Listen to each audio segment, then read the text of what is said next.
I'm not sure you're on YouTube, Rabbi. I am.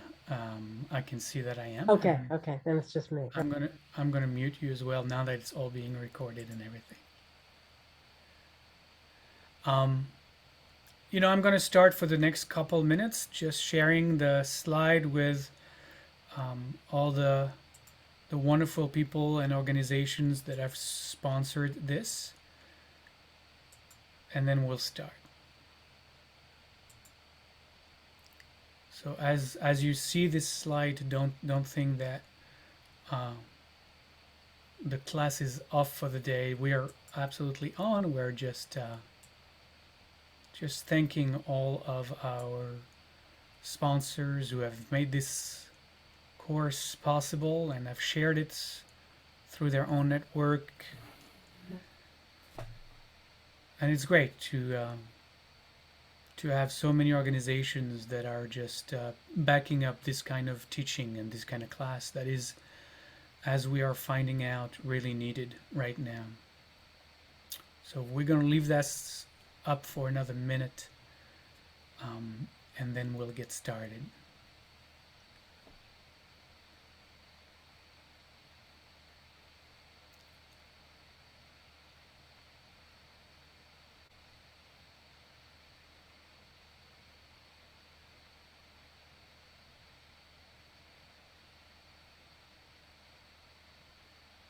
All right. And it's not just those great organizations that have sponsored this course, it's also each and every one of you who have found this course worthwhile and have made donations. As you know, this is offered completely for free, but it's very rewarding to see so many of you who have been able to share a little bit of your abundance to support this work, this important work. And please continue to do so. We are going to be together through the end of February, so there is still time. And we're getting right now to modernity. We're getting really right now into the era that concerns us directly. So hopefully you'll find your way. Maybe Shelly can post here in the chat room the link to our donation page. That would be helpful, and that can help you find your way to make whatever donation, or if you already made a small donation, made another small donation, whatever you can, whatever you are able to do.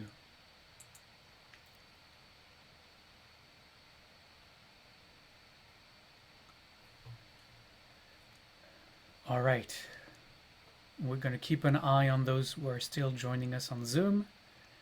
um, I think in the meantime we're ready to go. So as always, we'll start with opening the space with a chant of wholeness. The word shalom means wholeness. The word shalom means harmony, and everybody knows that it also means peace. And those are the kinds of energies that we can bring into the space wherever we are. We are here together through the ether of the interweb. So close your eyes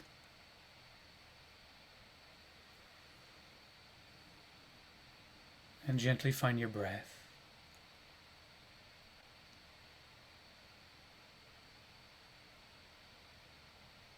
And just let go of the day that was, that you might be completely present to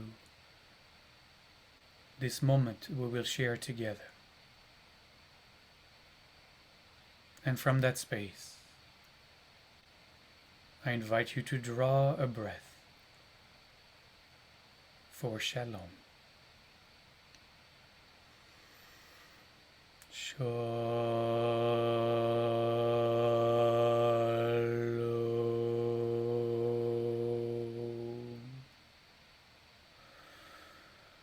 Shalom.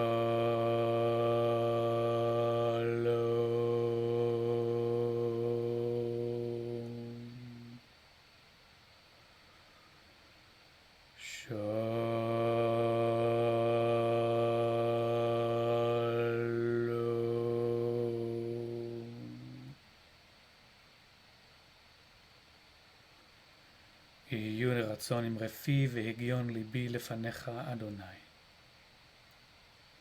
Holy One of Being, help us to know your presence right here, right now.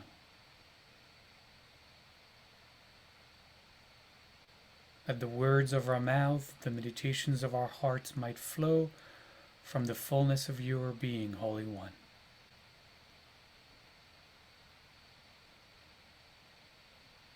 Adonai Tzuri v'Go'ali, you are source, Holy One, and you are destination.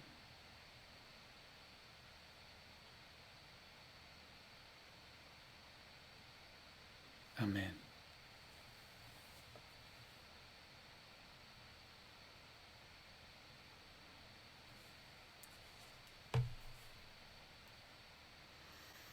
So as always, we have a lot to cover.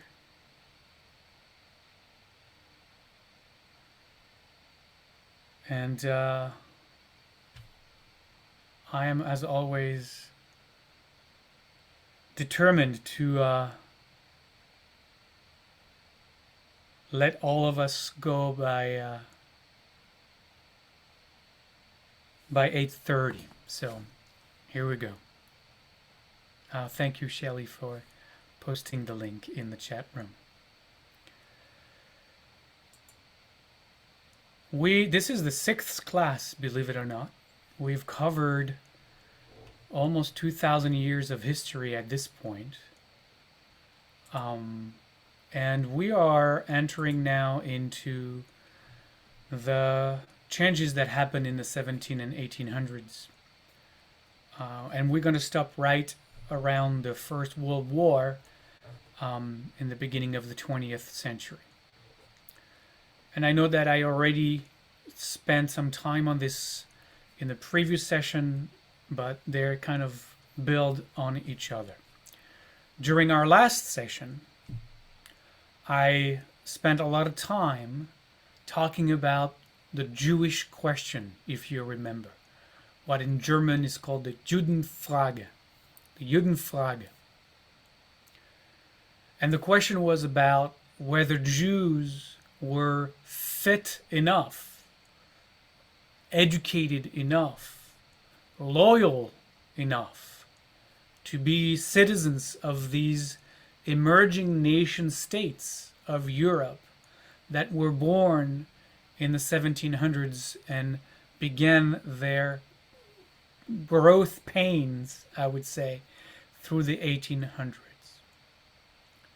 And I talked about the Jews' own answers to the Judenfrage, to the Jewish question, and I specifically mentioned as one of them what became known as the Haskalah movement, which is also known as the Jewish Enlightenment.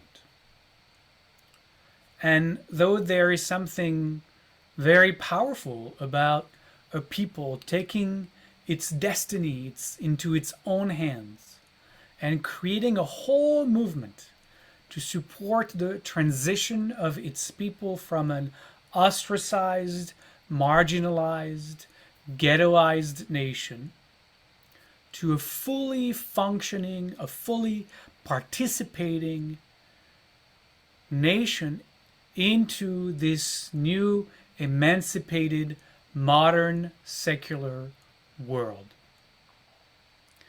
And there is also something very, I would say, distressing about it. And what is most distressing about it is that by doing so, the leaders of the Haskalah, those Jewish leaders, basically acknowledged, not just acknowledged, but agreed with, and even justified the anti-Semitic stereotypes of their time. They affirmed with their Christian neighbors that the Jews were indeed a backward, uneducated, unfit people who really needed to be re-educated, who really needed to be lifted up from the dark ages where they still dwell, a people that still needed to be improved. And if you hear that, you know that those are very similar tropes as the racist ones used around the emancipation of Black Americans that you may be more, familiar with.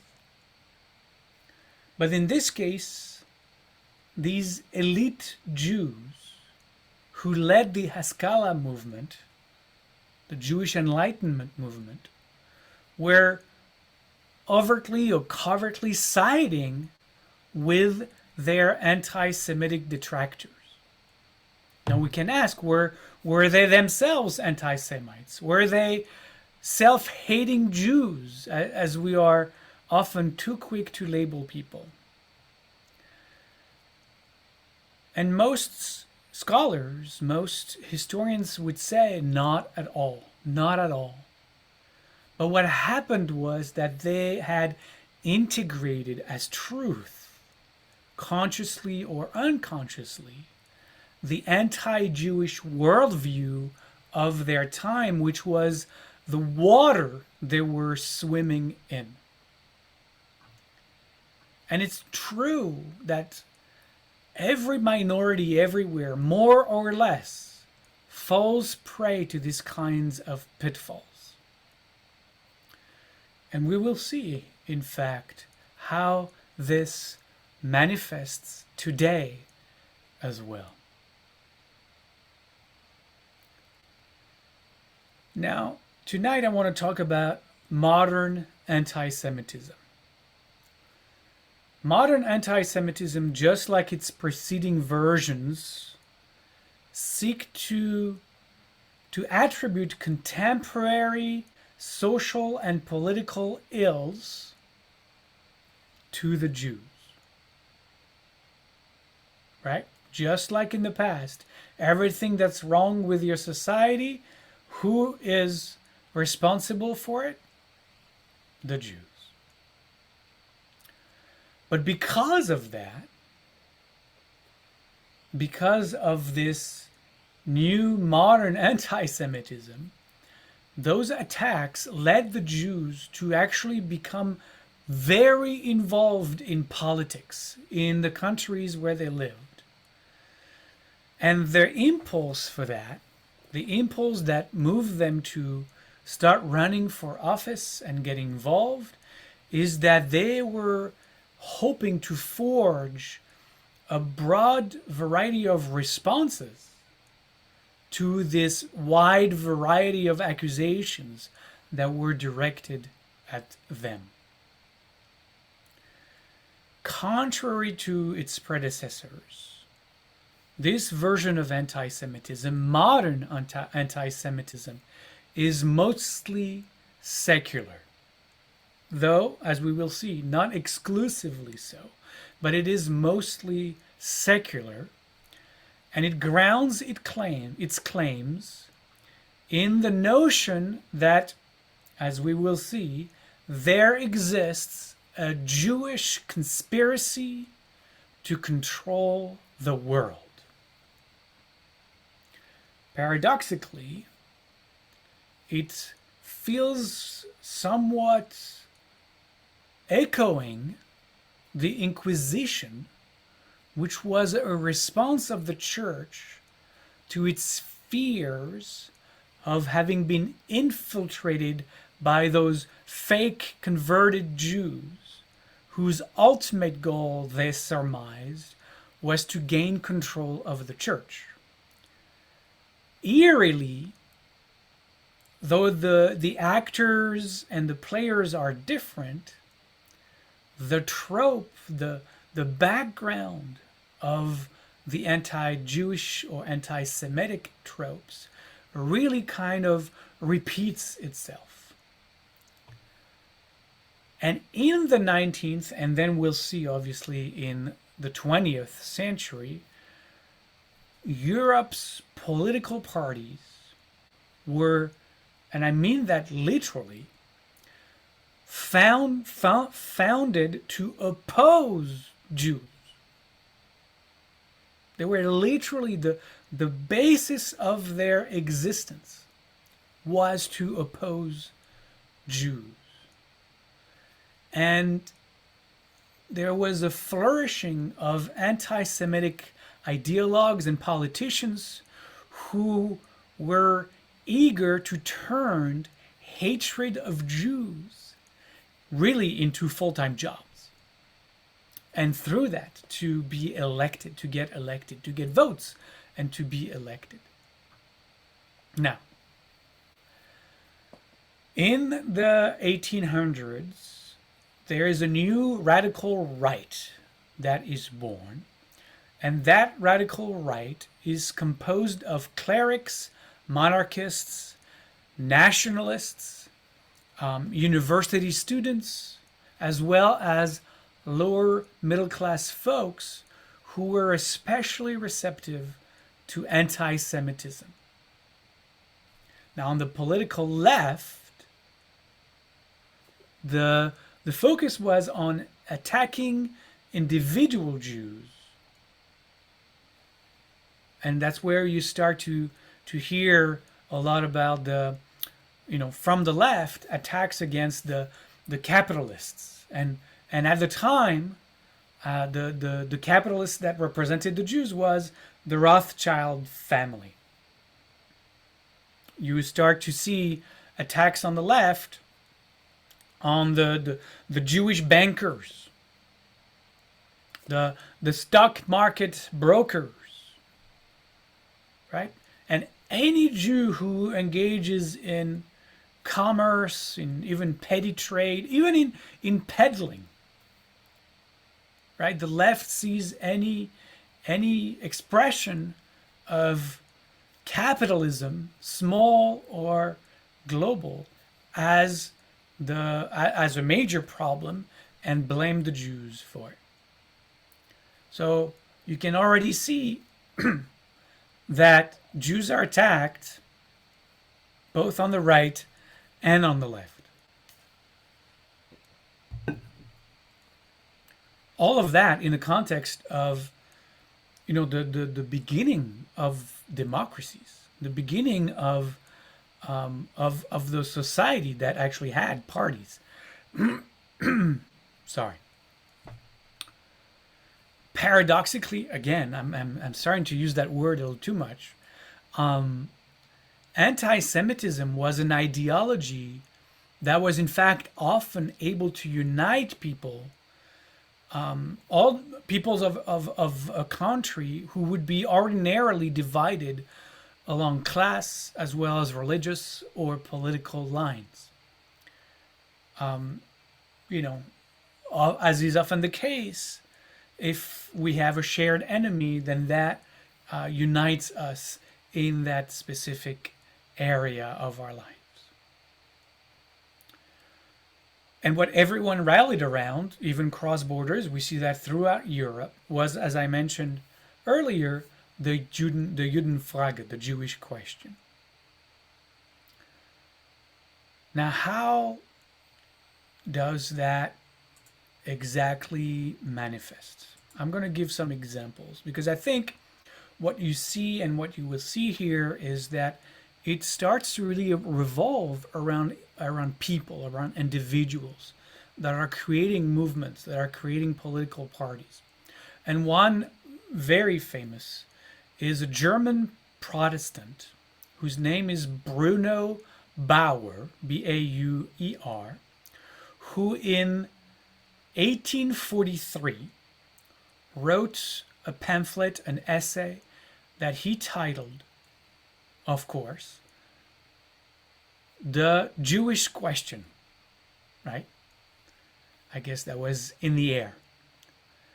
And in this pamphlet, in this essay, in this publication, he decried what he saw as the Jews' wish to enter the modern world without first surrendering their distinctive culture. the Jews, kind of in his words, were refusing to disappear. And because of this unwillingness to disappear among the masses, that caused the Gentiles' opposition to them.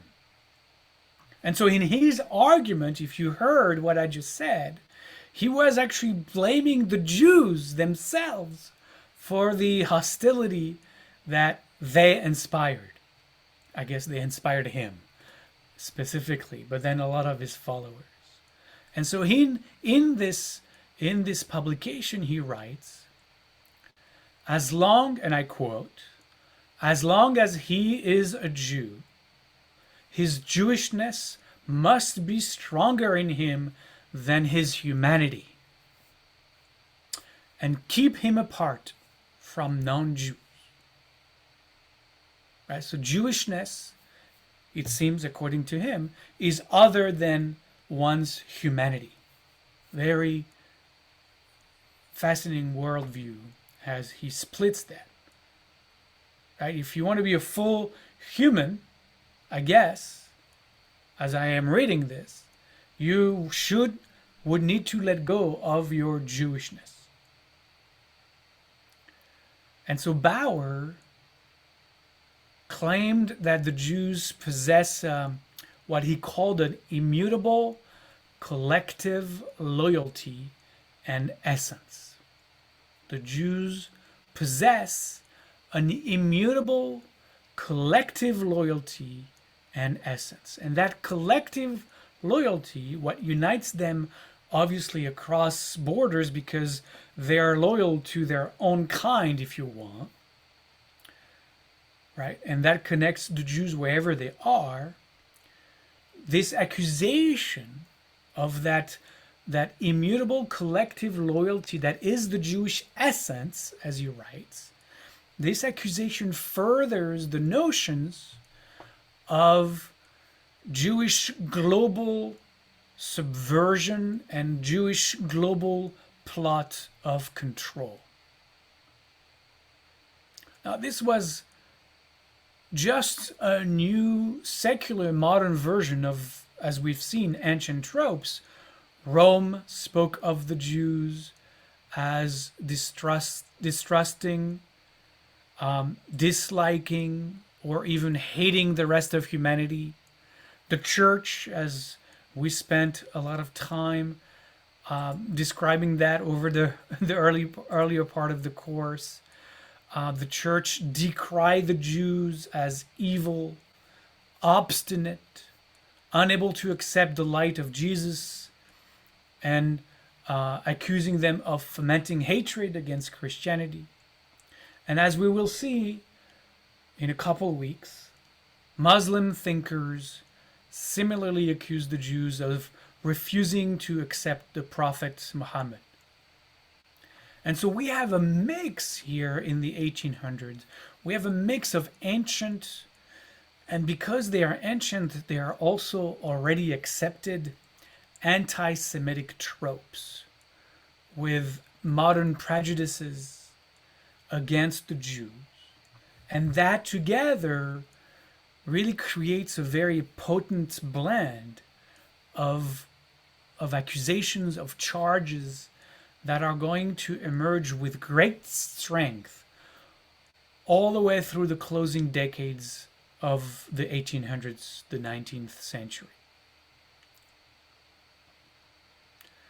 But understand, I think I mentioned that last session, that a lot of that anti-Semitism was in fact a conversation that modern people were having amongst themselves in the early days of those nation states as to what this really was and who belonged and what was everyone's place in it. And we see that though the Jews were the target of everyone's ire, modern anti-Semitism, and that's really important to know, modern anti-Semitism was in fact a sharp critique of the nature of modern society. that was projected onto the Jews. And I'll talk more about that. But that's really key to understand that anti-Semitism was, and I repeat here because it's critical, was a sharp critique of the nature of modern society that was projected onto the Jews.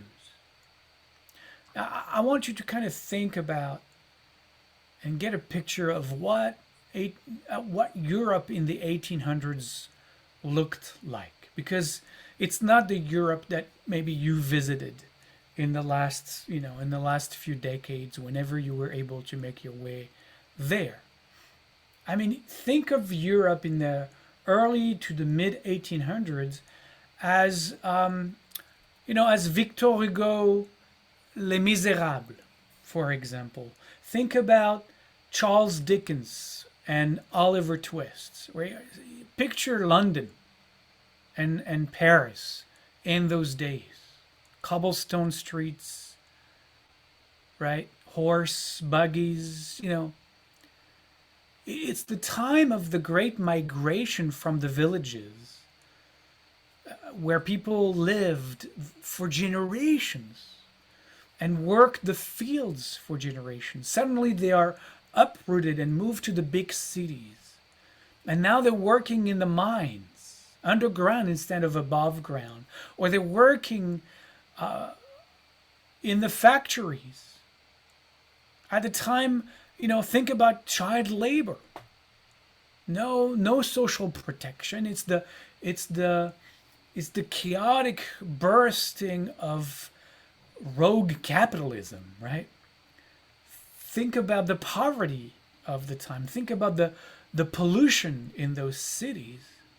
Think about the fact that there were no workers' protection, no 40-hour work week, no health care, right? That's how those societies were evolving at the peak of industrialization. And so the Jew was the easy scapegoat for anyone infuriated with unbridled capitalism, and if not that, Marxism, and if not that, liberalism, and if not that, communism, ethnic exclusiveness, cosmopolitan universalism, obviously, like I mentioned, the uprooting of peasantry, but also the waste of colonization that is happening at the same time. The strikes and the revolts in Europe, in France, the barricades, the demands for workers' rights, the campaign for women's rights, the white slave trade, and maybe above all, the Jews were also accused of being responsible for the plotting to start wars with all each other, all the countries of Europe against each other. The Jews were the scapegoat for all of those movements that were springing up, all of those demonstrations, struggles of the early decades of industrialization. Now, at the close of the 1800s, the Jewish life, despite the rise of modern anti-Semitism, Jewish life, especially in the closing decades of the 19th century, life for the Jews after emancipation has become, we can say, more secure. Jews were now more confident in their place in society. They were willing and able and actually made great contributions to the secular, the political, and in fact the economic order of society. They ran for office. They published books. I mean, this is the time of Karl Marx, of Sigmund Freud. This is the time of all of those great thinkers. And the Jews really had, at this point, accepted and integrated the fundamental premises of the Enlightenment, including, as I mentioned earlier, the idea that Jews needed to be improved. And as I said, they worked on themselves to achieve what their hosts, what their neighbors wanted them to achieve. And they strongly believed that through their collective progress, it will lead to finally, as their neighbors could see them as equals, as partners in the creation of those nation states, the Jews really saw that their involvement, their emancipation, their becoming citizens of those full-fledged citizens of those country, that would lead finally to the disappearance of hatred. And so for most Jews, this Judenfrage, this Jewish question, they had answered it. And it has been resolved. They did what they were told. They had proven themselves. They had become fully assimilated. They were Germans, full Germans. They were British. They were French citizens, as they were asked to become.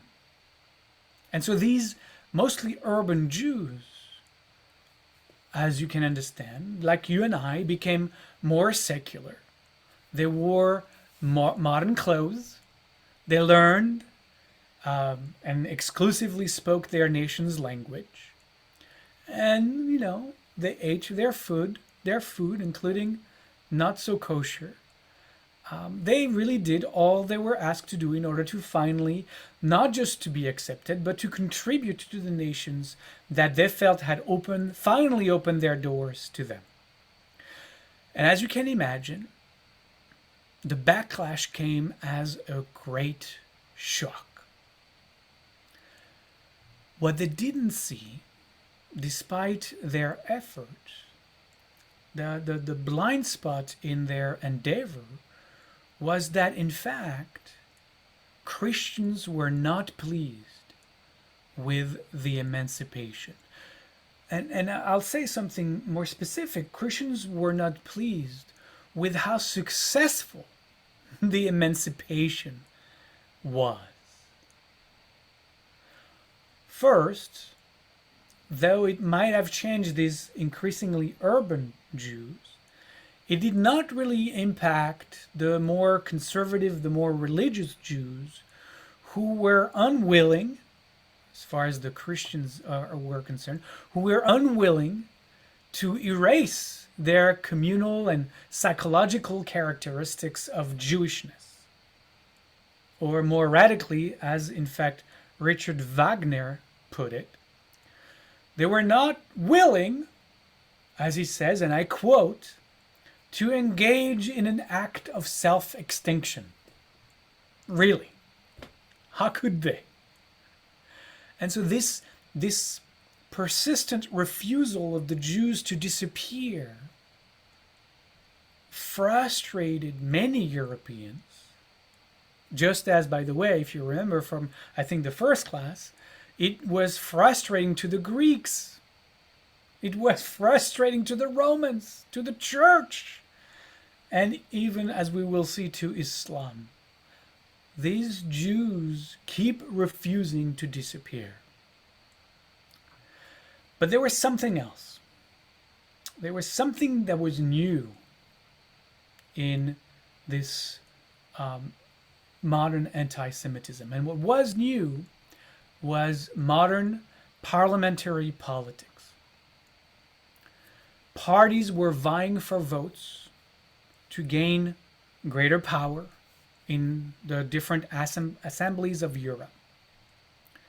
And nothing drives more votes to your cause, to your party, than fear. We know that very well. And so tapping into the anxieties of the moment, blaming and accusing was really an easy way to be noticed as a candidate.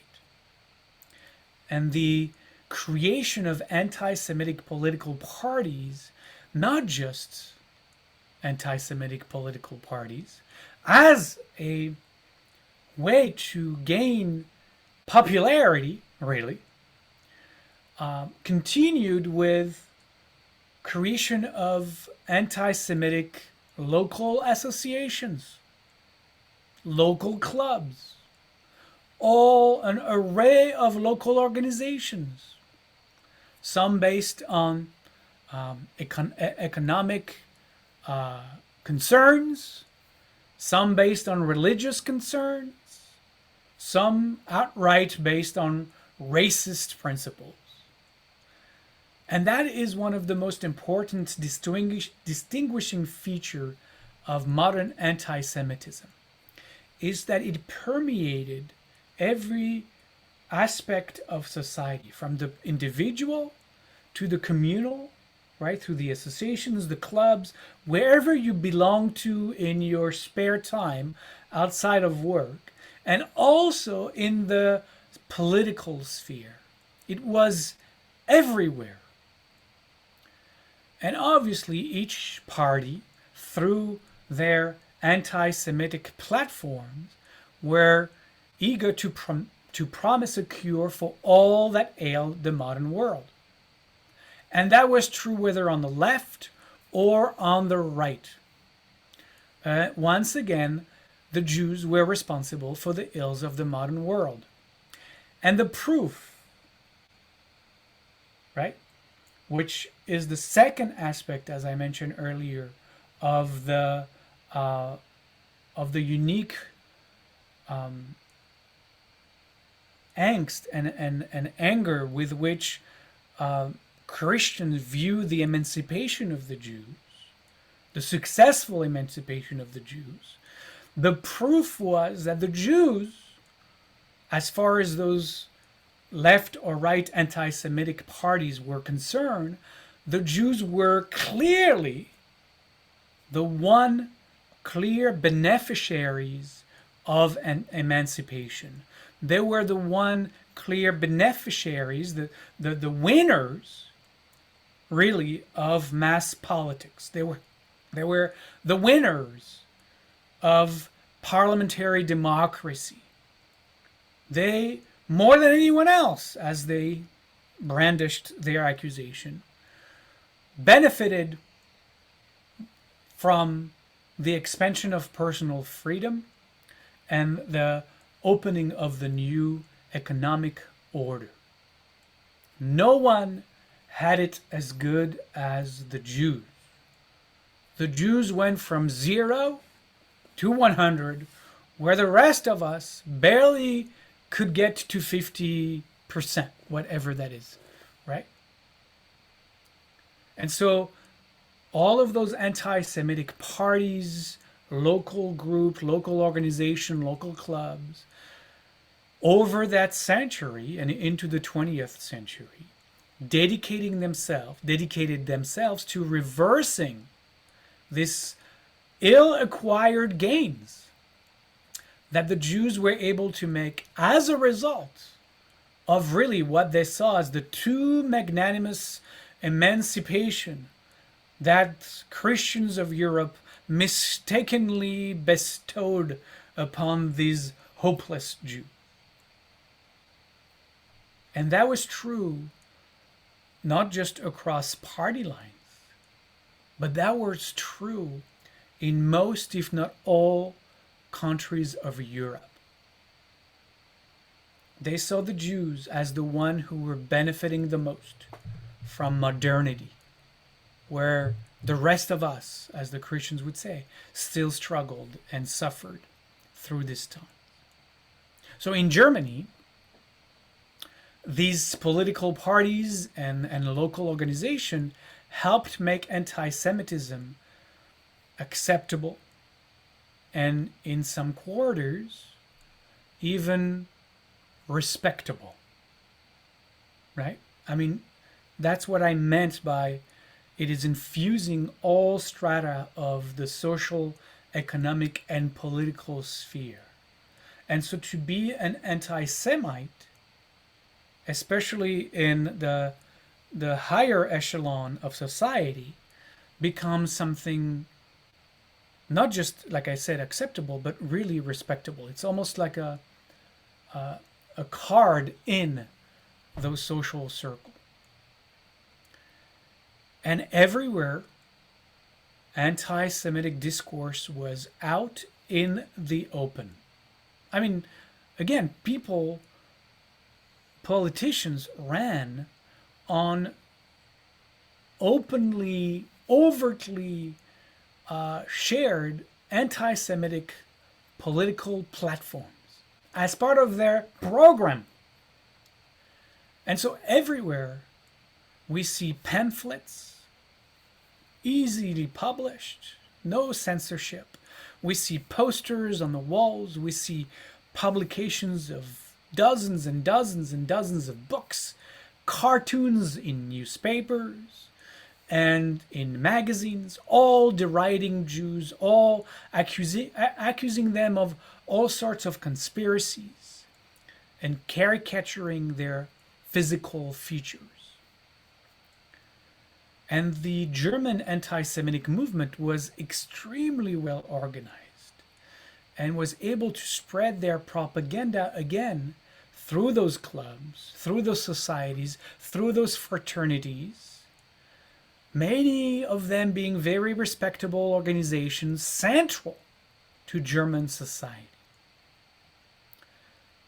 And in fact, those anti-Semites drew on Germany's intellectual strength. They celebrated the country's pre-Christian Aryan Germanic roots, and they were building on the pseudoscience of the time and philosophy, all that combined together to produce now a new racial anti-Semitism. Because modern anti-Semitism is modern racial anti-Semitism, which declare that race, not religion, defined the Jew. And so even those Jews, and I mentioned that last time, with the Haskalah, with the Jewish emancipation, with the Jewish Enlightenment movement, even Jews who converted to Christianity remained racial Jews. It sounds very familiar, doesn't it? And in fact, the accusations went that it was through conversion and assimilation that the Jews entered German society to undermine it from within. Exactly the accusation leveled at the conversos by the church just 300 years earlier that led to the Inquisition. Now, we could have anticipated that history would indeed repeat itself, but the difference is, with modern time, is when the pyres of the church killed a few Jews at the time, ultimately the Nazis' ovens will reduce millions of Jews to ashes.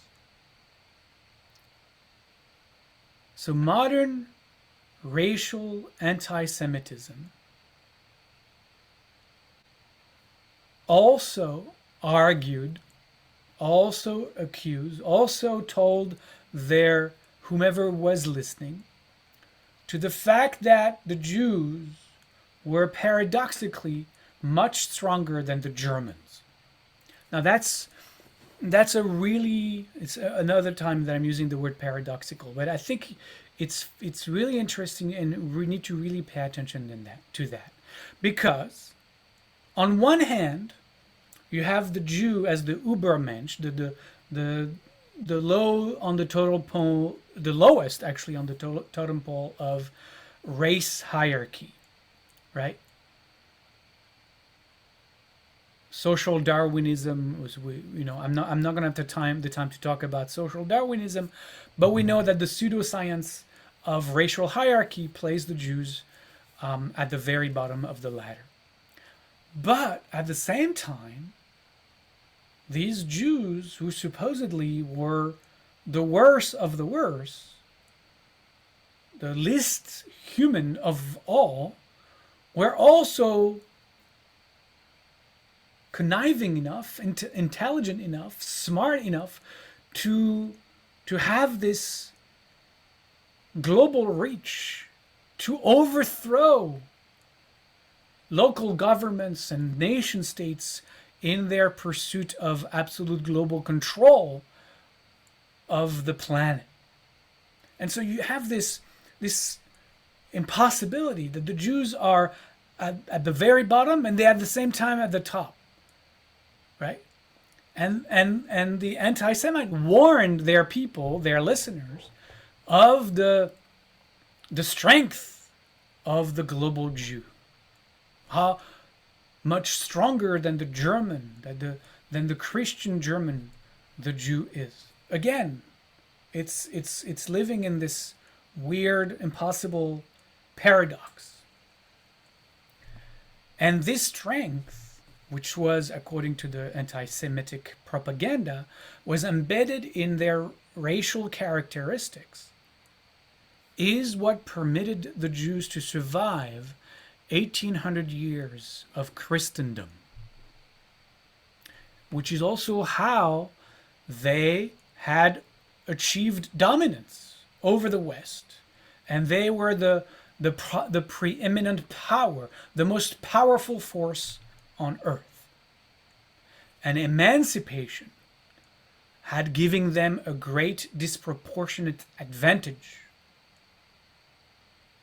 over the weak, poor everyday German who is not a match to those Jews. And so these ideals of the Enlightenment, those ideals of liberty, equality, fraternity, these ideals had in fact torn down the necessary barriers against the Jewish race, those very barriers that had been erected for the protection of the Christian people. And that's where, as you can hear, modern racial anti-Semitism meets medieval anti-Judaism. And in fact, the last decade of the 1800s, at least 79 charges were laid against the Jews across Central and Eastern Europe for blood libel. Blood libel. We thought that this was a ghost of the past. The blood libel, the killing Christian children to make matzah with their blood. Remember that from the Middle Ages?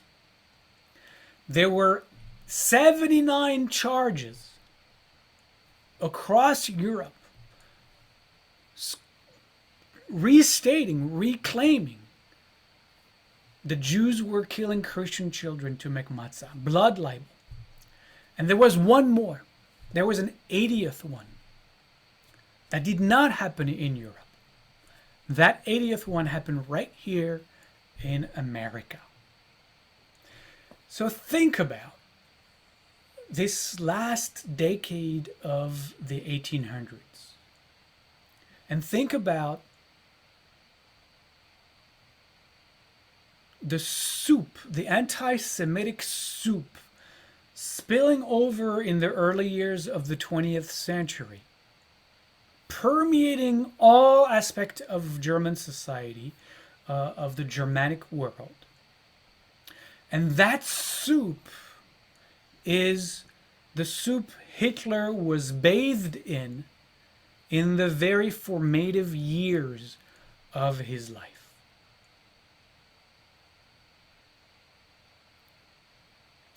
Now we move from Germany to France, because France, again, wasn't much better. I mentioned earlier, all of those just crossed borders so easily. And the same accusations actually about how emancipation and the French Revolution was most benefiting the Jews. You see that all over writings and pamphlets and publications in France as well. The Jews were the winners of modernity. And all that had gone wrong with modernity were also blamed on the Jews in France as well.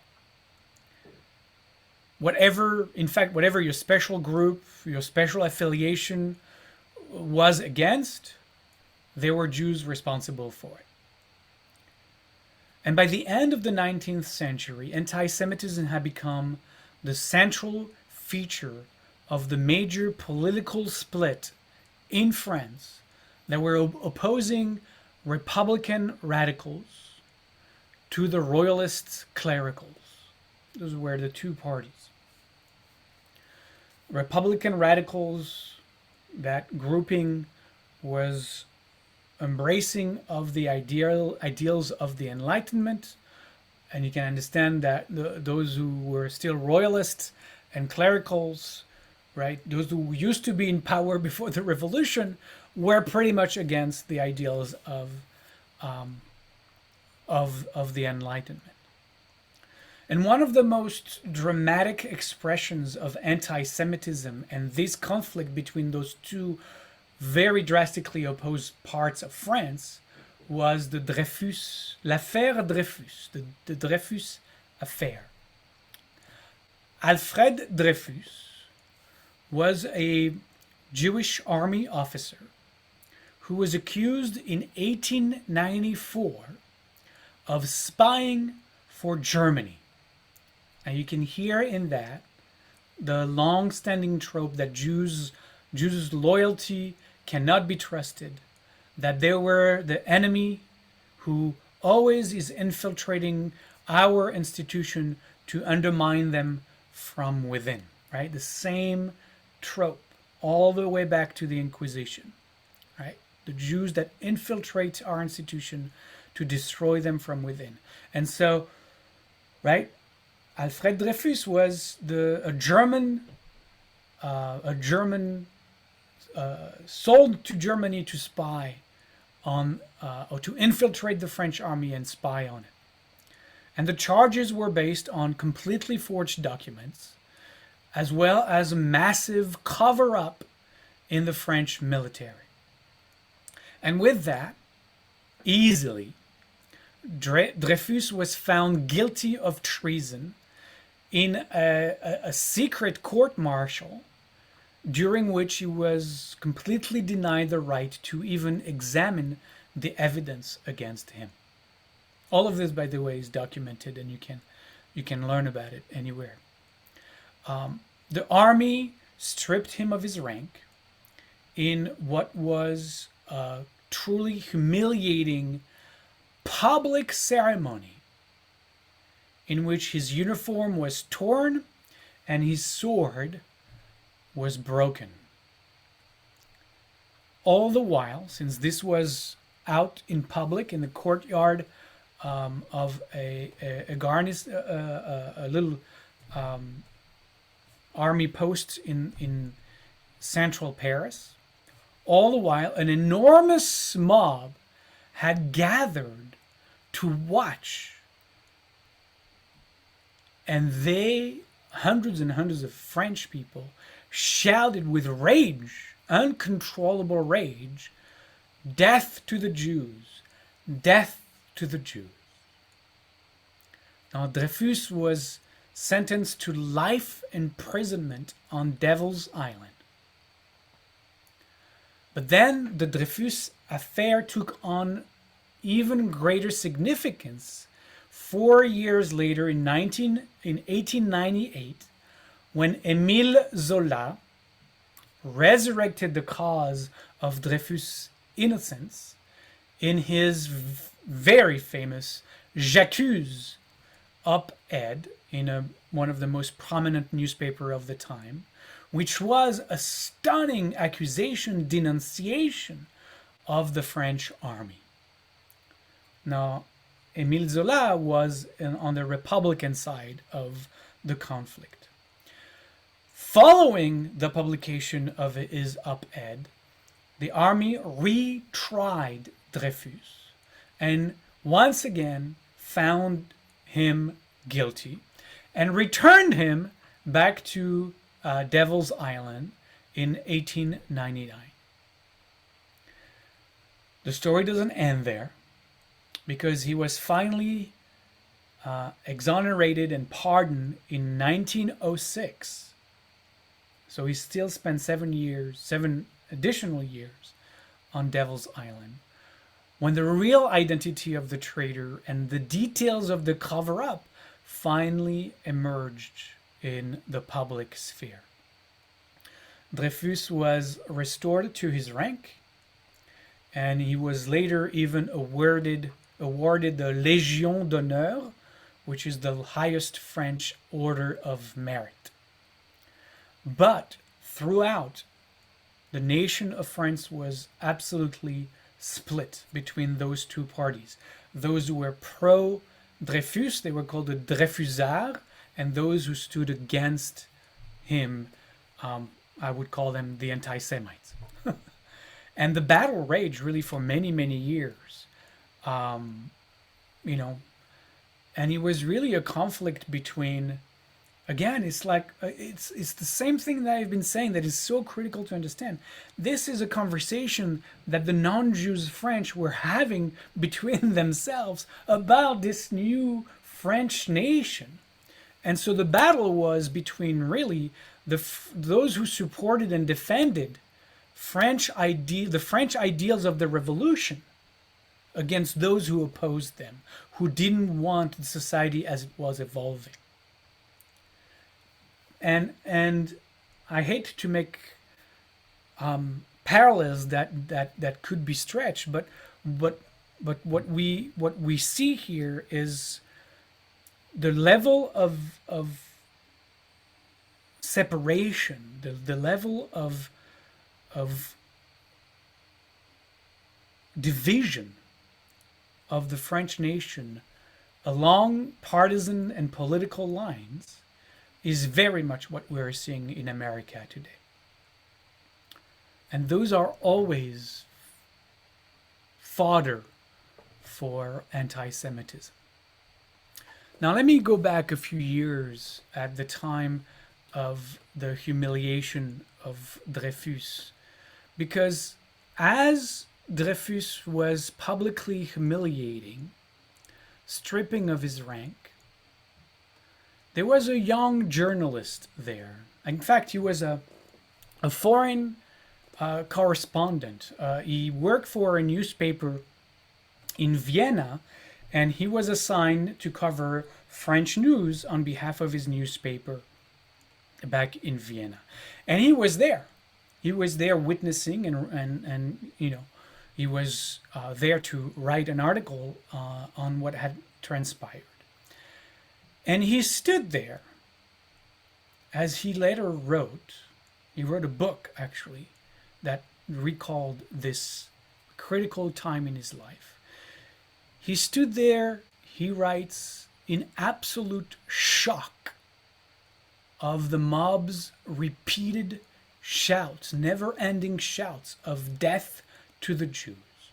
And he writes that in that moment, he felt that he couldn't understand how in Paris, the birthplace of the Enlightenment, the country of liberty, of fraternity, of equality, how such vile violence could be hurled at the Jews.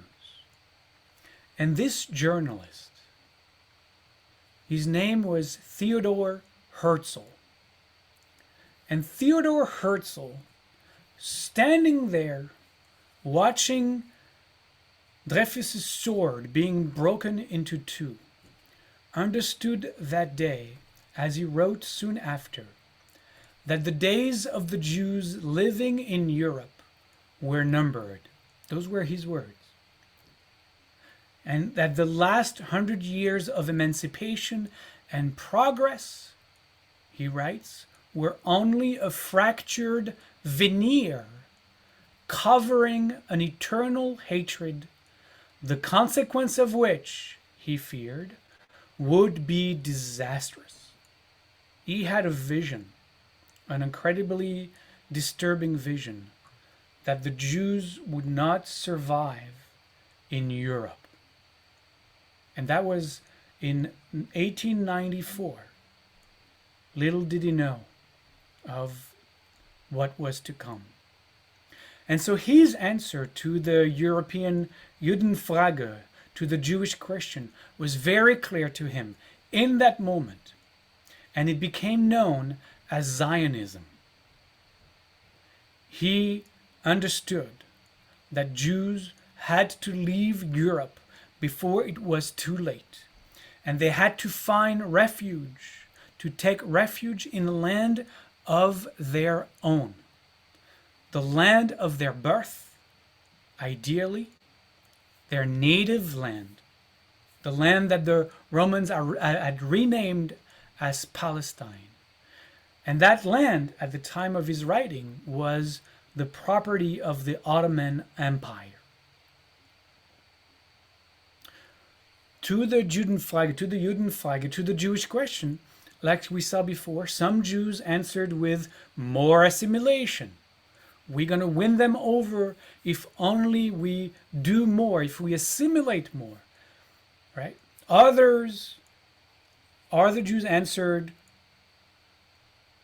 with simply remaining religious Jews that they've always been. They were not interested in the world that the Christians were inviting them into. They remain as they were prior to emancipation. That was their response to the Jewish question. Other Jews answered by joining socialist or communist movements because these movements promised them brotherly equality and actual true acceptance, unlike what they were living through in Western Europe. Herzl and his movement, his answer to the Jewish question was Zionism. And so Zionism, and it's very important for us to understand, because that's going to meet us to this day. Zionism was born as, and here's the definition, the national liberation movement of the Jewish people. That is what Zionism is. It is the national liberation movement of the Jewish people. It was born in 1894. Herzl and those who created and grew the Zionist movement sought to advocate among the non-Jewish nations, right? Through what it was at the time the League of Nations. Some of us remember, at least I learned in school, about the League of Nations. That was the original United Nations, right? It existed between 1919 and 1946, and then the UN replaced it after 1946. Those Jewish leaders, those leaders of the Zionist movement, at the beginning with Herzl himself, and then after he passed, continuing his legacy, they pleaded with the League of Nations, with a non-Jewish nation, to be allowed, to be permitted to establish a national home, or more precisely, to return to their national homeland. So as a movement and an organization, that Zionism was created by Theodor Herzl in the late 1800s and ended in May 1948 with its fulfillment in Israel's Declaration of Independence. Right? The Zionist movement was over May 1948 when its purpose, its reason for being was fulfilled, and in fact there was a Jewish homeland. So Zionists today are those who simply hold as truth the right of the Jewish people to have and continue to have a national home to which they can return and live in peace and security. That's what we call those of us who are Zionists today. We hold as truth the right of the Jewish people to have and continue to have a national home to which we can return and live there in peace and security. Anti-Zionists, and we're going to talk a lot about them, are those who stand against this right, who deny this right to the Jews. And We will talk abundantly about that in a couple of weeks, and specifically around conversation about the BDS movement against Israel. But I don't want to give away too much. Now, we were in Germany. We moved to France with the Dreyfus affair. Now we have to take a little detour to Eastern Europe and Russia. I know I haven't talked about Russia. It's too big of a topic to cover, but we can't ignore Russia as we end the 1800s and step into the 1900s. And in a way, this is connected to Herzl, because the truth of the matter is that most of the Jews that will make their way back to the promised land and eventually lead to the creation of the state of Israel relocated there as refugees from the fierce, violent, devastating pogroms and extreme poverty Russia visited upon its Jews. And it will be important later when we talk about the attacks on the left, on the political left today here in America, the attacks against Israel that depict Israel as the creation of somehow a great white European colonizing force, conjuring up images of, West European armies, like the English subjugation of India, who reduced the local native populations of color to abject servitude while they plundered all their resources. That is kind of the picture that anti-Semites, especially on the political left, are painting about the Jews who returned to Israel. And as I will try to explain here, the early waves of Jewish immigration to the backwater, what was at the time the backwater province of the Ottoman Empire, that was, this region was called Palestine, were in fact not those evil white European, Western European colonizer, but in fact refugees of great deadly violence and persecution. As you would say today, Hondurans, Guatemalans, or Nicaraguans who are fleeing the violence and persecution in their country. Eastern European anti-Semitism, which again I don't have time to cover because it's a vast topic in and of itself, was nevertheless, up until the Nazis of the 20th century, the most virulent and violent against its Jews. Bar none. I have mentioned in previous sessions, the large massacres that plagued the Jewish communities of Western Europe through the centuries, sometimes, as I said, reaching horrendous proportions of tens of thousands of Jews being killed. But none came close, not even by a stretch of the imagination, to the butchery that was the Khmelnytsky, I'm going to pronounce it incorrectly, the Khmelnytsky massacre of the infamous Cossack rebellion in the mid-1600s. This rebellion, which was mostly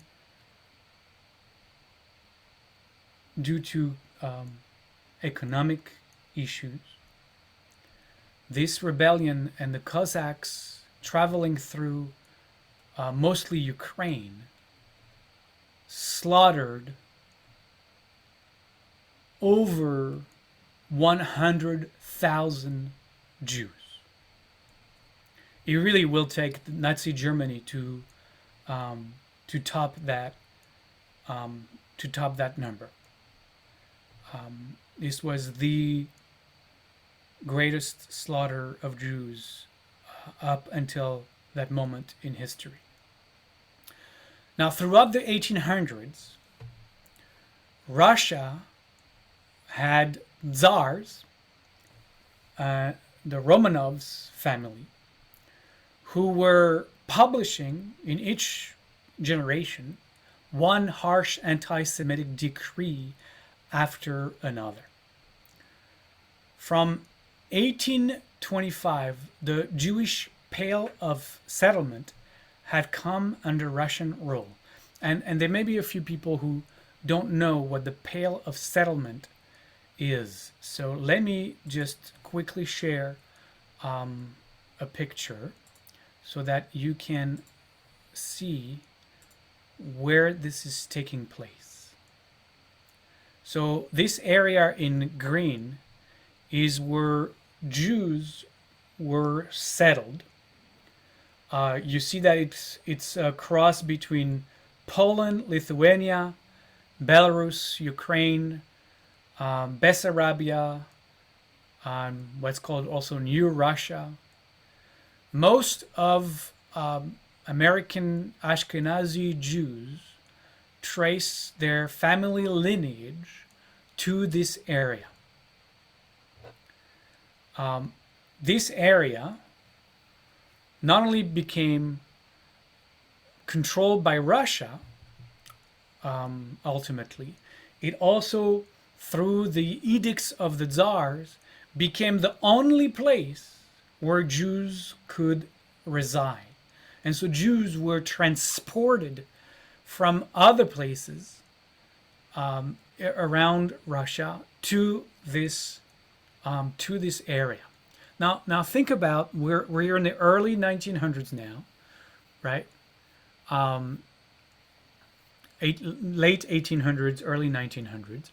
This is where the Jews live. On the left side of the map, you have the German Empire, the Austro-Hungarian Empire, and Romania. On the right side of the map, you have Russia. Now, if you know your history, there are two world wars that are about to take place, in which forces of one side are going to try and invade the forces of the other side, and then those forces are going to retaliate and capture back the land, and then they're going to be this back and forth, east and west, all through this area. And each time those armies are going to travel through the only place where the Jews were allowed to live. Talk about being in the wrong place at the wrong time in history. This is where the Jews were. And you can imagine that that population is quasi extinct now, of the 3+ million Jews who lived in this area after the Second World War. So that's to give you a sense of where we are geographically. So from 1825, as I was saying, Russia controlled the Jewish Pale of Settlement. In 1881, things turned for the worse when the state purposefully now sought to exclude the Jews from the life of the state altogether. It's not enough to have relocated everybody to this geographical area. Now the Russians wanted to cut the Jews off completely, to leave them really to, once might say, to die on their own with no support from the state.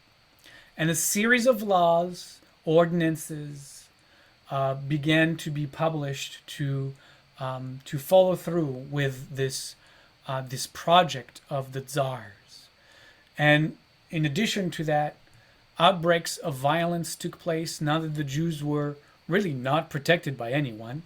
It was really a free-for-all, compiled with new form of accusations being leveled against the Jews every other day. And really that brought Russia in line with the ever-rising waves of anti-Semitism now across Europe, but in this case with more dramatic and devastating and obviously long-lasting consequences.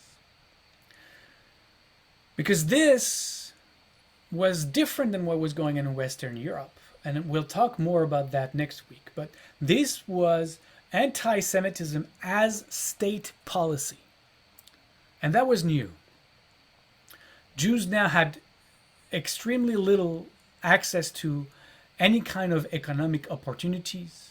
They were completely, if not banned, severely limited to access any form of education. They were easily expelled from rural areas when the locals just decided they didn't need them or want them around anymore. And that obviously promoted within the Jewish community intense competition from the leftovers, if you want, the meager resources they could still cobble together. And poverty, extreme poverty, spread throughout the Jewish community of Eastern Europe. And that with the violence obviously caused waves of immigrations outside of the land of those Jews who looked for a better life somewhere else, including the few waves of immigration to Palestine at the time. And so more and more Jews are driven by the devastating poverty towards Zionism, but also towards socialism. Remember, we're still under the Tsar of Russia, right? But together with official government policy that, as I mentioned, targeted Jews exclusively, popular sentiment also hardened against the Jews. That was fueled by the ancient theological hatred, but that also came to explode in 1881 because of, again, seeing the Jews as the state's inner enemy. And there is going to be specific reasons for that, but overall, the Jews, because of the propaganda of the Tsar, because of the state-sponsored anti-Semitism, the masses come along and explode in violence. In 1881, a series of riots erupt and sweep through southern Russia with extreme violence. And those were not the first. Something of a much smaller scale had already devastated the Jewish communities of Odessa.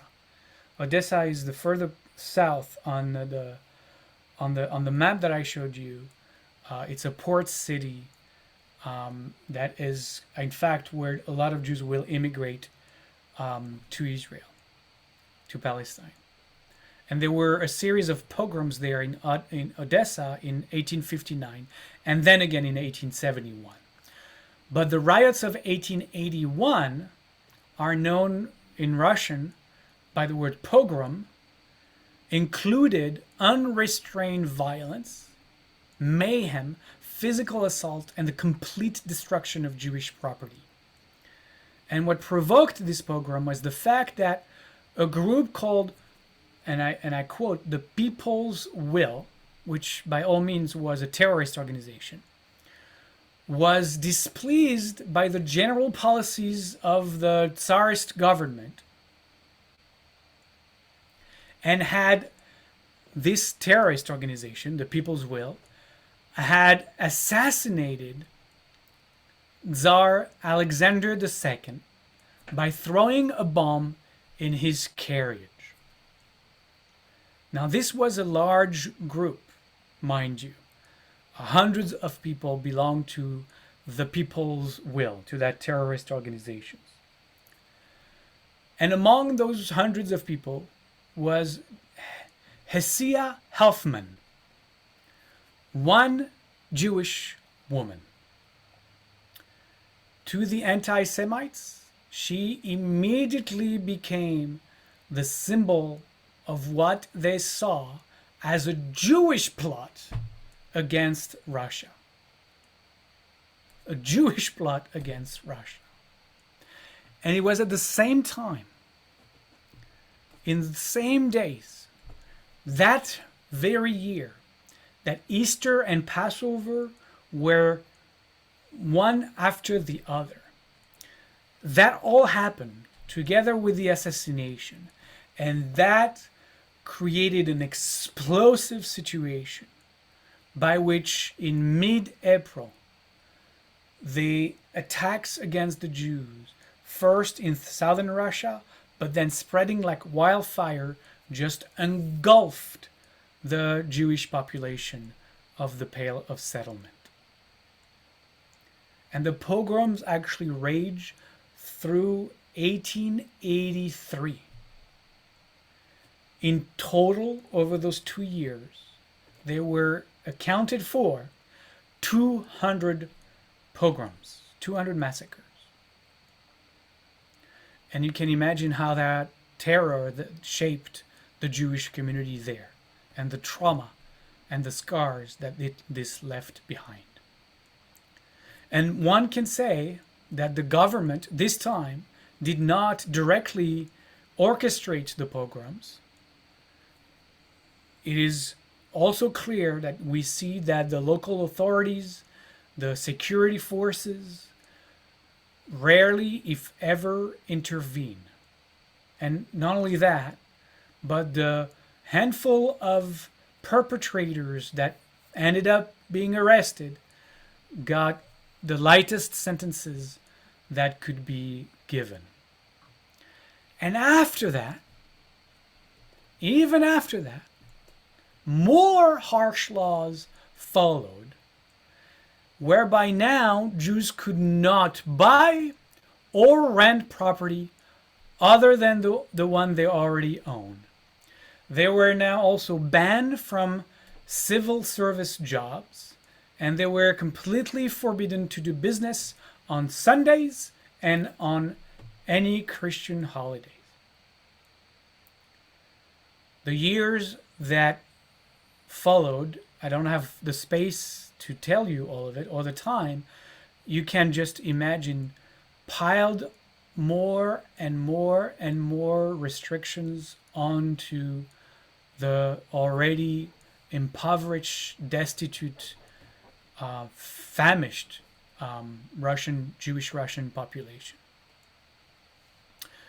And there is one quote that I want to share by a very high-powered procurator in the Tsarist government, who remarked, and I quote, "The only way for the Jewish question to be solved in Russia was for a third of the Jews to immigrate, a third of the Jews to convert to Christianity, and a third of the Jews to die." And so you can imagine, if that comes from the highest echelon of the Tsarist government, that it's not going to do anything to stop the pogrom. And in fact, they continued through the end of the 19th century and into the 20th century, with one of the most violent in Kishinev on April 6, 1903. And then, in fact, throughout 1905, also continuing over 2 years. And those ongoing pogroms led to thousands of Jews dead and many thousand more wounded. And, you know, if you've seen Fiddler on the Roof, the pogrom at the end was a retelling of what happened in 1905. And in 1905, something else happened in Russia. The failure of the first revolution, anti-Tsarist revolution, by socialist and communist forces. And who was to blame for this aborted revolution the Jews, of course, and the revolutionary forces openly called for the total extermination of the Jews for their failure to deliver the overthrowing of the Tsar. So 1871, right, 1881, 1903, and 1905, those were the 4 critical years of pogroms, massacres in Russia.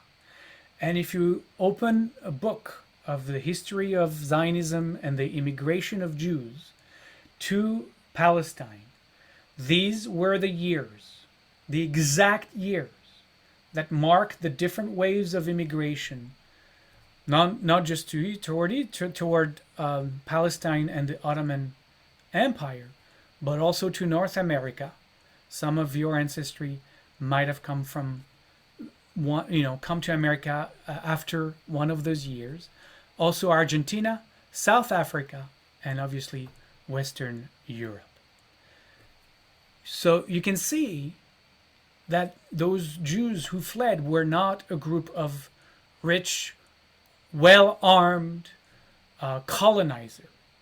They were a group of destitute, impoverished, famined refugees.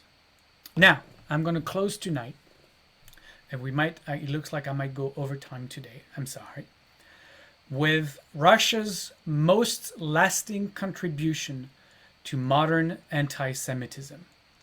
And that is the Protocol of the Elders of Zion. I'm going to show you the different and many different publications of this infamous pamphlet that has made it really throughout the world, unfortunately for the Jews, but throughout the world. So let me show you several versions of the cover of the protocols. Here's one in English. You can't probably not see it at the bottom, but this was published by a publishing company in Connecticut. So this is an American version. I'll talk about actually the American version throughout the next few sessions. Here you have, and I'm going to blow it up a little bit, one of the most famous, also translated in English, by the Russian author, with a picture of the Jew behind the curtain, right? Who plots everything behind the curtain, and in German, here it says the Jew. That's another one. I think there were more, but I think we get a sense. I had one in Spanish. Let me see if it's easily accessible. If not, you kind of get the sense of what is there. Oh, this one was interesting. I found this one from a website here in America called Jesus Was Not a Jew. That was the name, literally the name of the website. And on the homepage of their website, they advertised the protocols of the Elders of Zion. I just wanted to mention that because I thought the website itself, Jesus Was Not a Jew, was clearly anti-Semitic. And this is the publication in Spanish. Again, by Sergei Nilis, who is the original author. I'm going to talk about that in just a second. You can see how the Jews are depicted right there as well. So just to give you a sense of how far and wide this publication has gone. It was concocted by members of the Russian secret police, of the Russian spies in Paris. Sometimes it's dated to be between 1896 and 1898, so we're not exactly sure. And it's a book that pretends to be the protocol of the minutes of a meeting of supposed Jewish elders who are plotting world domination. Now, the accusation were not limited to this or that particular country in this case. The protocol portrays the Jews as conspiring on a global scale to encourage the most hated forces of modernity. And in the book, page after page, they condemn the Jews to be responsible for liberalism, for capitalism, for anarchism, for Marxism, socialism, and parliamentary democracy all at once. They hit all of them in one pamphlet. Both the Russian Revolution of 1917 and then Germany's defeat in World War I turned the protocols from being just another anti-Semitic pamphlets, and I told you there were a lot, into the Bible for anti-Semites the world over. And I don't mean that lightly. The anti-Semitic forces have circulated the protocols during the Russian Civil War to prove that the overthrow of the Tsar was in fact a Jewish revolution. In post-war Germany, the protocol was used to prove that the Jews were promoters of a Judeo-Bolshevik conspiracy to conquer the nation. Right? Again, complete opposites. And after World War I, the book began to enjoy wide success in Western Europe and then traveled far beyond that.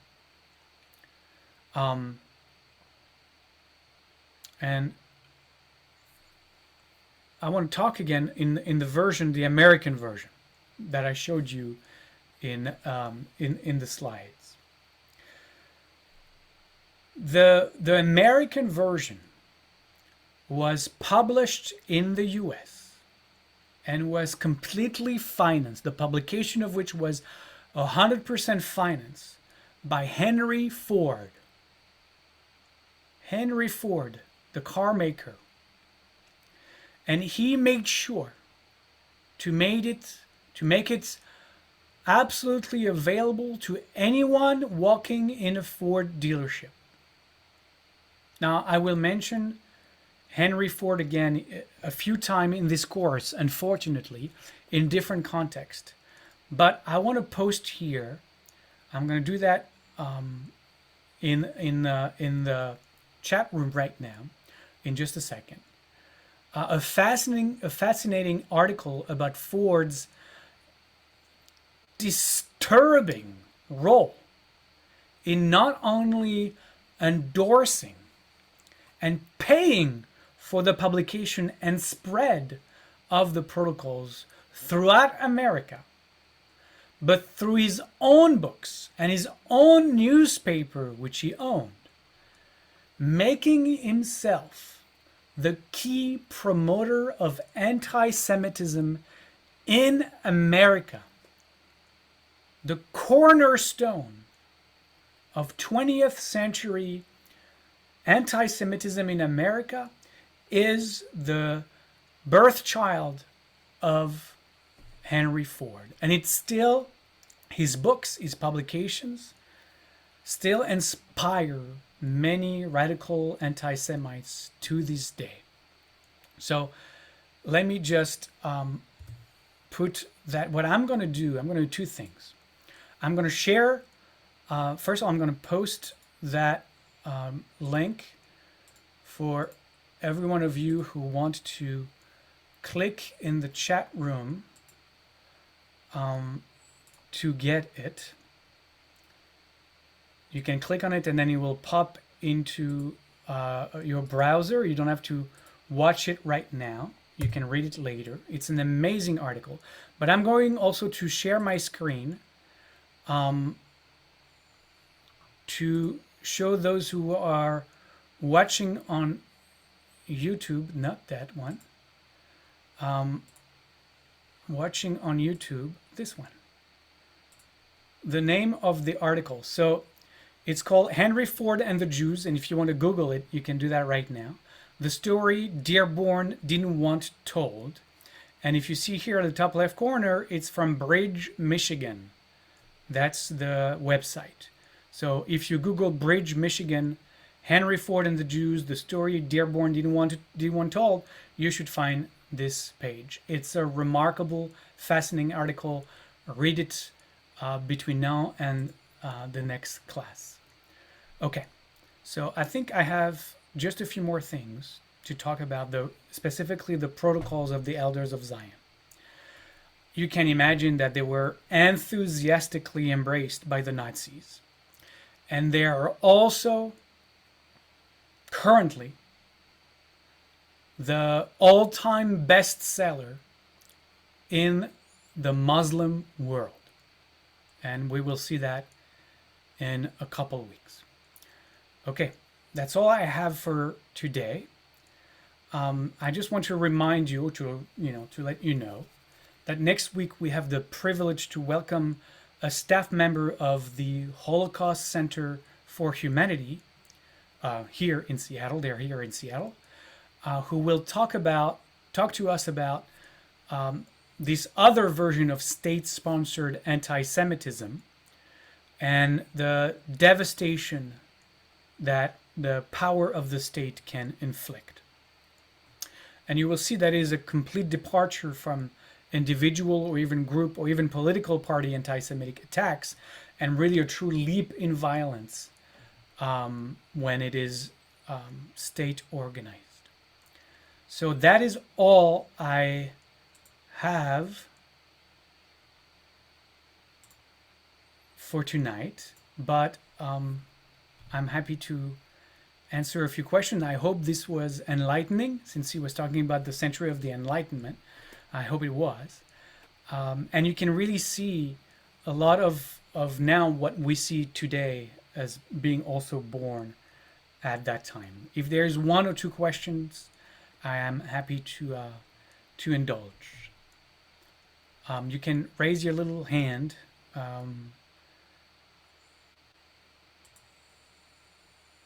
Where it says reactions at the bottom of your screen, if you hover over that, it says raise hand. You can do that, and then I'll call upon you.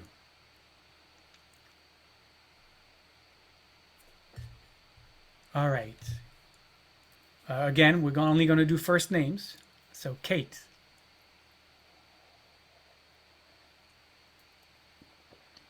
You have to unmute yourself.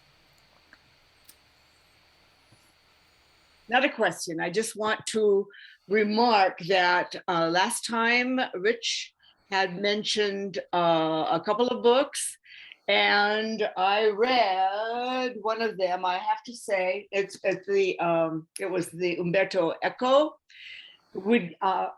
In a way, I would recommend it because it just gives a wealth of information and background on what you were talking about tonight. I found the first couple, maybe 100 pages, really amusing in the hatred that this narrator has for everybody, not only for Jews, but for lots of other people. And so it was. It gave me a good laugh, and then it got kind of tiresome. And by the end, I was so glad to be done with it. But you highly recommend it. Yeah, it gives a very good background to the protocols, I have to say. So Umberto Eco, what's the name of the book? The Prague Cemetery. Okay. It all takes place in France, actually. Okay. Yeah. So a misnomer. Too, but yeah. All right. Very good. Thank you, Kate. Rich, you also raised your hand? Yeah, I agree with Kate. And the reason I recommended the book was because it's taken from the point of the view of what we would today call a right-wing conspiracy nut. Say again? And it kind of presented, Eco was trying to present the way these people think. Yeah. The way they thought. And I think he did a good job of that. But there are parts of the book that are slow going. All right. Well, very good. Somebody's asking a question in the chat about great books about the Pale of Settlement. Oh, I don't know on top of my head any specific book about this.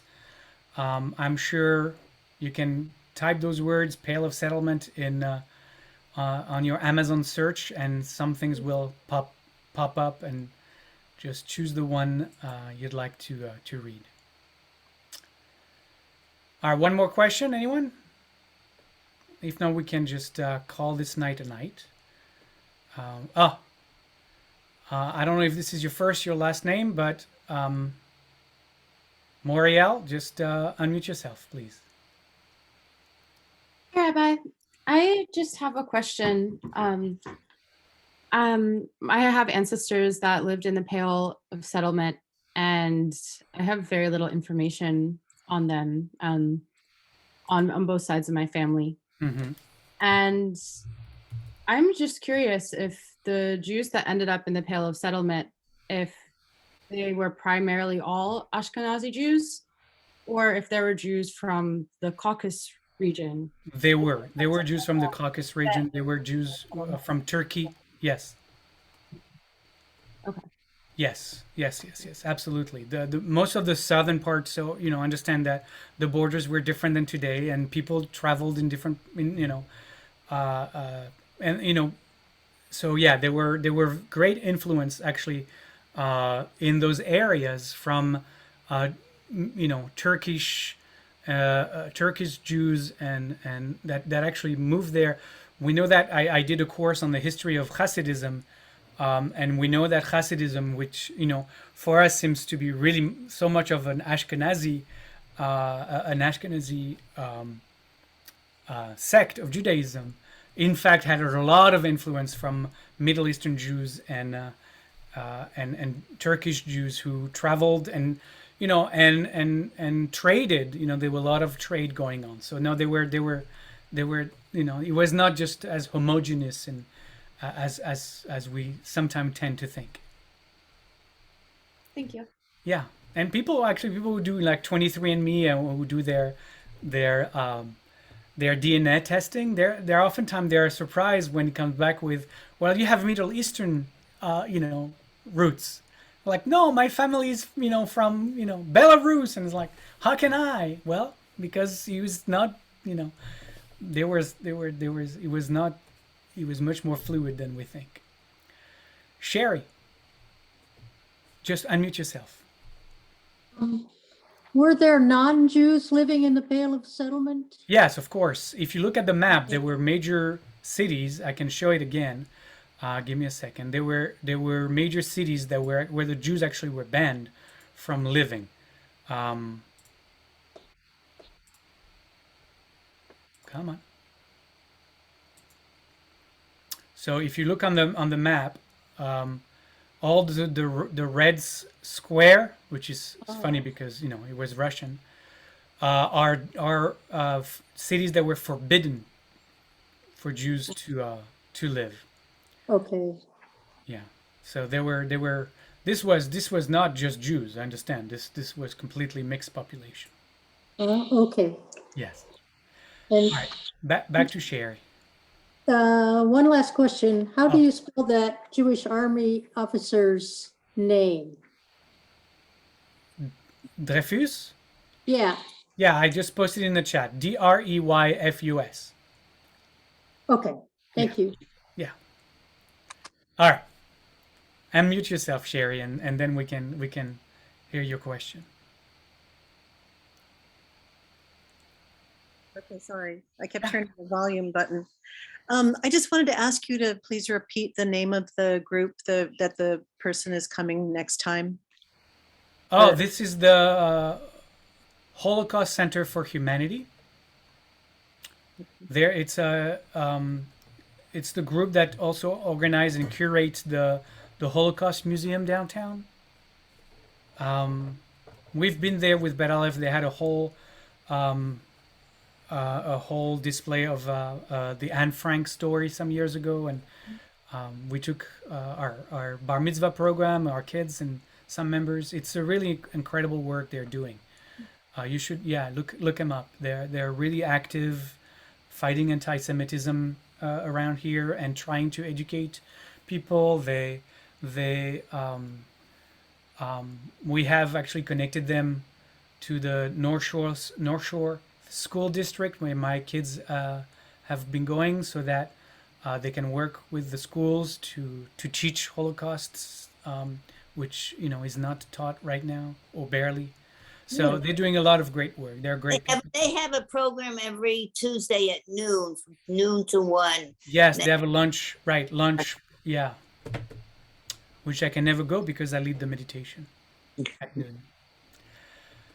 So I'm hoping that the person from the group that will come next week will talk a little bit about their work, and then talk about pre and post Holocaust anti-Semitism.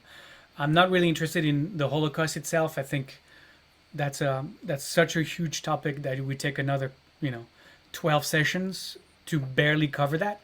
But I'm interested in the leading up to, and how state-sponsored anti-Semitism grow and is built in, and then becomes the trap that the Jews eventually became trapped in. And then also, we're not very aware of that. There were still attacks, anti-Semitic attacks and acts right after the Holocaust, right at the end of the war, in Poland and in all of those areas.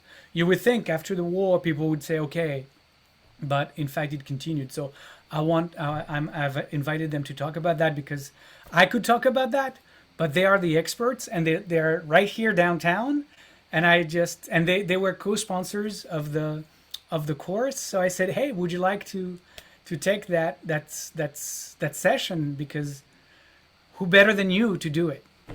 So they graciously accepted, and I'm really looking forward to be a participant in the class next week. Thank you for your question, Sherry. I think we're going to leave it here tonight, folks. Thank you for staying late, and we'll see you. We're going to do a shalom chant, and then we'll gather back again next week. So if you're still wanting to close the session with those energies, I invite you to close your eyes. We enter in peace, and we leave in peace.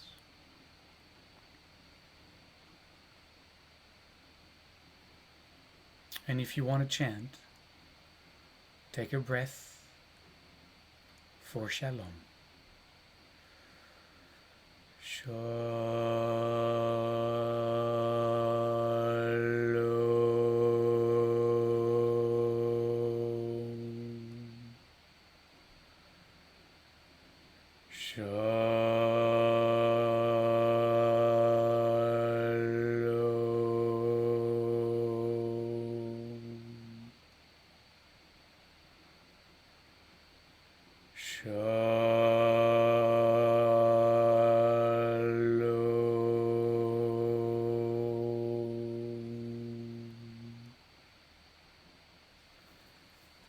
Thank you. Laila Tov. Good night, everybody.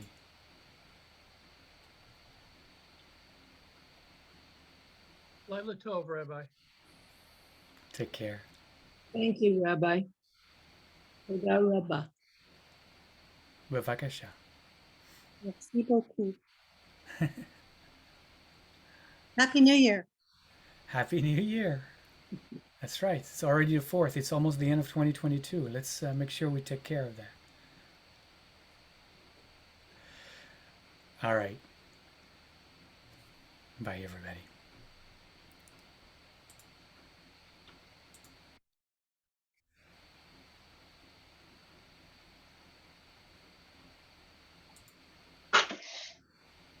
Hi.